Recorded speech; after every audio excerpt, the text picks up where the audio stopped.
everyone, and welcome here at the Tribal Village. So, Mom Sir here, we will be having a 10 to 15 minutes culture sharing with the tribe, and I'll be interpreter since our tribe has their own dialect, which is Palawan. So, Ma'am Sir, here in mainland Palawan, we have three major tribes. So, first is Batak, Tagbanwa, and the third is them. There are Palawan tribe from southern part of Palawan. So, since 1976, different families of them have been coming and visiting here in this village. It is their temporary home or shelter. So, some of them, they stay here for a couple of weeks, months, in other days only. After that, they will go back in the mountain. It's about 200 kilometers away from here. So, what we have here naman po is a livelihood program since we notice that the tribe's culture are now slowly disappearing and because of life modernization. But at least here, we encourage them to continue to practice the rich cultures and traditions. So some of them po, that's why they stay here for one day because they just bring their product at the seminary shop and at the same time, they will go back na in the mountain. So some of them naman po while waiting, they participate here po sa culture program. Okay, so hold that, thank you, Ma'am Sir, and pass it the statement at the back. Papili pa. Pahawak, sir. Pasa. Yan, dito po, Ma'am Sir. Sige po, dito po.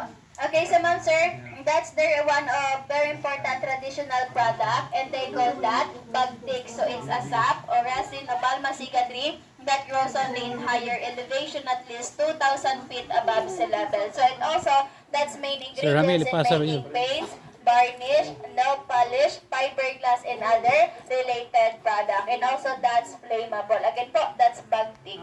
Tanda ng Almasiga. Flammable. She said, Ma'am Sir, it is their native backpack, so they call it bakit. So they use this to carry their badak, particularly that bagtik. So if it is full, they simply tidy it up here so that the product won't fall. And she said, if it is heavy, no problem because aside from shoulder strap, they have head strap or head support to carry even more weight. Because Ma'am Sir, according to them, they're adult, they can carry This more is than 50 kilos of flammable. bagtik up and down in the mountain. Okay, so they're also music lovers. Po, ano lang naman po yan, sir. Gusto nyo, ayun po yun, sir, oh. Ayun mo, sir, kay, ito paayos natin yan, sir. Ano lang po yan, sir, for orientation only lang yan.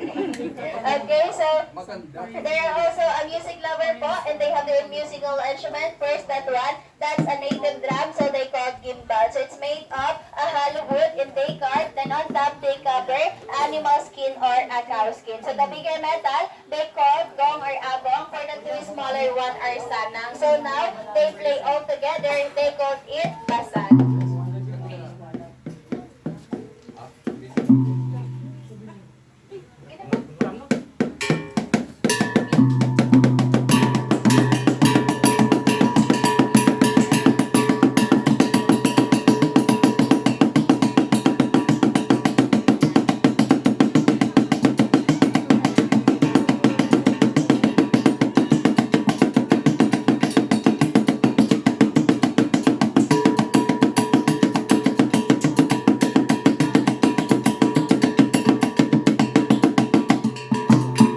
Okay, so that's their basal. So, Ma'am Sir here, they don't dance to entertain guests or tourists because Ma'am Sir, tribal dances po are ritual which means sacred. So, they do this in the mountain together, their women and children, but Ma'am Sir, when they have ritual event only like weddings, good harvest, or prayers. Okay, so before the arrival of 6-strings guitar or our modern guitar, Ma'am Sir, the Palawan tribe had their own 2-strings guitar. So, they call that Kujami or Kudlungan. So that's considered also as one of the first guitar here in the Philippines. And now they're going to play a music called Bogit. Bogit, which means bird song.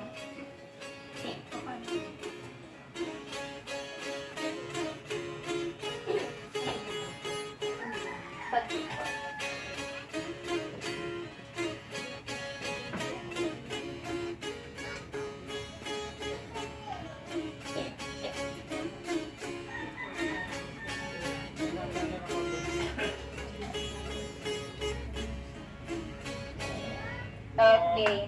So Nice, that's the very example of nice. their bird song. Okay, so next sponsor we have also arroding. So this arroding is made of a wild palm. Then on top, they put beeswax to adjust the sound. So through vibration of their mouth, they can create an amazing sound. So now, let's try to hear the sounds of arroding.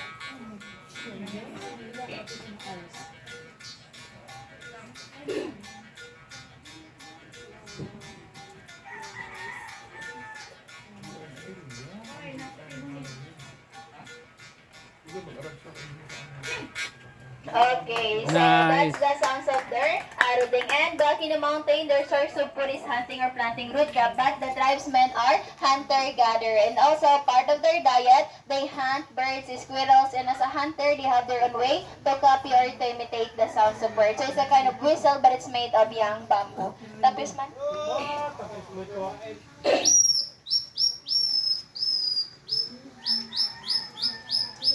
Okay, so monster now, if the target already visible, they prepare their blow gun or blow dart, sapukan in their dialect, but here they call that sumpit. So everybody, let's watch how to shoot animals. Look at there at the drawing pig.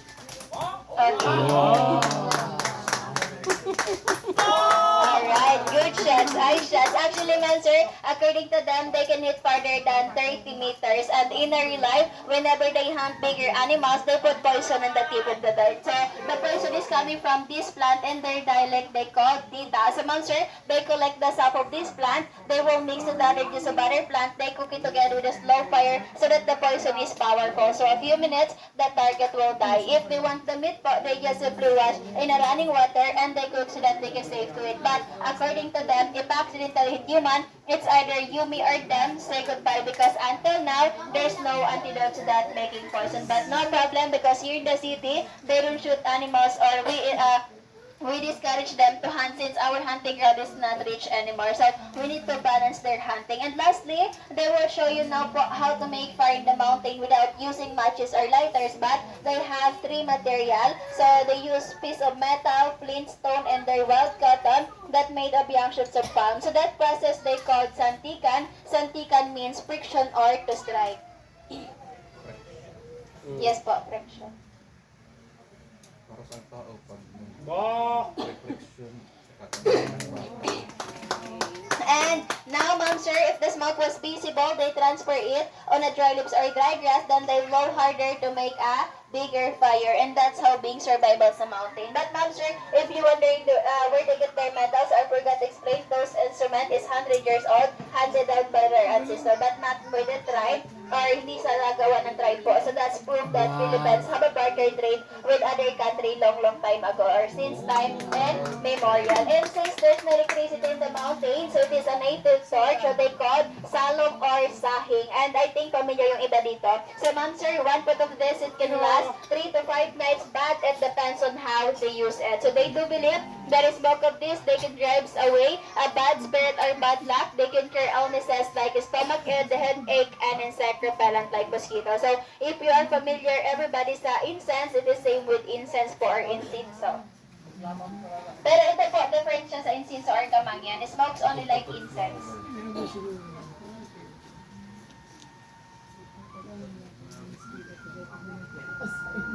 Saan sila nag-aaral? Nag-aaral po yung iba sa kanila, sir, senior high. Actually, yung mga photographer namin, our photographer is full-blooded Palawan. Si Jo Marie, si Kuya Pani. Sila po is mga nakapag-aral po sila mga senior high. They speak Tagalog, a little bit English. Kasi po, they go to school in public school po tulad sa atin. So, sad to say nga po, even yung kanilang ibang non-alphabet, they call that dying alphabet na dahil yung pinag-aaralan po nila is tulad sa atin. Dahil doon po sila nag-aaral sa kung saan man po tayo nag-aaral. So some of them, they speak Tagalog, but some of them understand only. They can speak Tagalog. Okay, so that's all everybody. Now, if you want to know more about how it started, we have a lot of information at the back and you can drop by the shop made with a tribe po. So if you are a coffee lover also, at the back at the garden exit, you must try and purchase one of the best coffee from Poops of Savitcat. Now, you can take picture there, group by group. Yes po, yung Savet coffee. Sa Akala, Indonesia po, they call Luwak coffee or Alamin coffee. Okay? So you can go there group by group and take picture and sad to say, we don't have snake na because they just mold. Both po sila nagpalit ng skin. Yes. Ilang taon na sila? Yung kasama na sila. Ma'am, wala silang ano? Sila po lahat. Di ba ay peaceful? Yung iba po nasa more than 20, yung iba po nasa line of ano, pero hindi naman po sila nag-stay dito, bumabalik din sila. And same din po yan sila sa atin, may mga gustong mag-aral, merong hindi. So ganun din po yung mga tribe. Okay? Yung... Opo, sila po, indigenous po. sa kanilang sa buligot nila, yung paaralan. Meron po, pero sa lowland lang, sir. Sila po, sa bundok mismo yan sila sa tuktok, so baba. Meron po sila dating yung mismong ano po nila, pero hindi na po nila masyadong napapractice yun. Kasi since ngayon po, sa modernization natin na buhay ngayon, kailangan po talaga natin mag-aral, magbasa, magsulat. Yes po, pinipreserve pa din yun po, kaya yung iba sa kanila dito, pinag-aaralan po yan. Ayun, tinuturo nga po nila yan sa akin eh. Para hindi makuha yung ano. Yes po. Okay, so you can go there po, take picture. If you want to say thank you po pala ma'am sir sa kanila, sabihin nyo lang po, magsukor. Magsukor. Magsukor means thank you. Thank you po.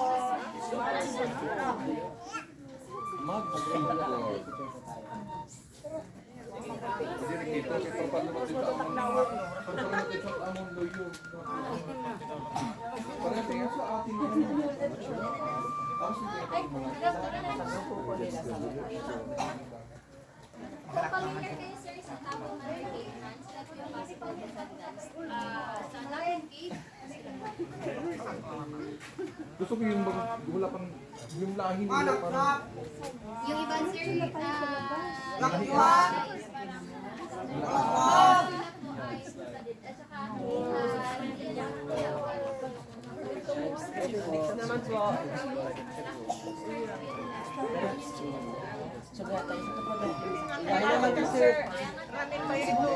Specialty.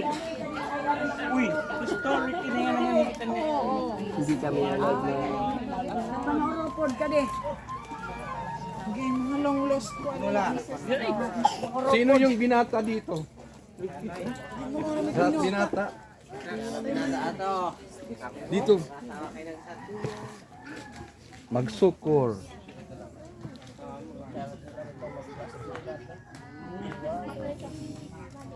Napsap! Magsukor.